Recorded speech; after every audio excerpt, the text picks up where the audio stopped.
Ya mencioné que los principios rectores plantean en el principio 31 los criterios de eficacia para los mecanismos operativos de reparación. Estos criterios son muy importantes y a final de cuentas son la prueba de fuego para comprobar si un mecanismo funciona y sobre todo se alinea con las obligaciones existentes para los mecanismos de reparación en el ámbito internacional o no. Tiene en general 8 criterios específicos y voy a tratar de plantear cada uno de ellos con cierto nivel de detalle. El primero es la legitimidad. Es muy importante que el mecanismo que exista cuente con legitimidad para que las personas puedan observar en él un mecanismo confiable.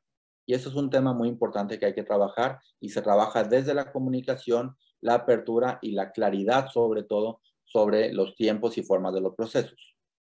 El segundo es la accesibilidad. De nada sirve contar con un mecanismo de esa naturaleza si no va a ser accesible para las personas. Más tarde veremos ejemplos sobre qué implica la accesibilidad en ese contexto o no. Número 3, tenemos el tema de la equidad. Es muy importante que las personas que puedan acudir a este mecanismo sepan cuáles son las condiciones y se le provean las armas, a final de cuentas, en sentido figurado, evidentemente, para poder plantear su reclamo de forma que sus derechos se vean respetados.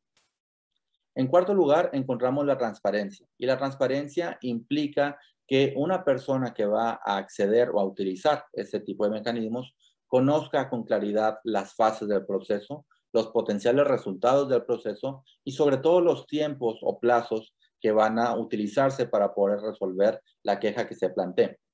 La transparencia también es muy importante en el sentido de qué partes intervienen en este proceso para lograr de cierta forma o contribuir a la legitimidad de ese mecanismo.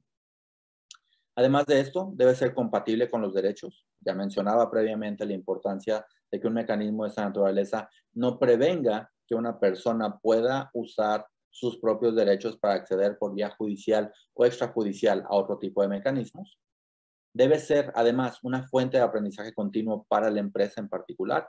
Es decir, tiene que revisar con cierto tiempo, cierta periodicidad, si funciona o si no funciona, cómo funciona. Y eso muchas veces depende no solamente de la la apreciación interna de la empresa, sino de la manera en que otras partes que han utilizado el mecanismo o que lo conocen pueden aportar elementos de mejora. Y por último, tienen que estar basados este tipo de mecanismos en la participación y en el diálogo. A final de cuentas, como ya mencionaba, se trata de mecanismos que privilegian la conciliación o la mediación para tratar de lograr un acuerdo que sea satisfactorio para ambas partes, siempre desde la base del respeto de los derechos.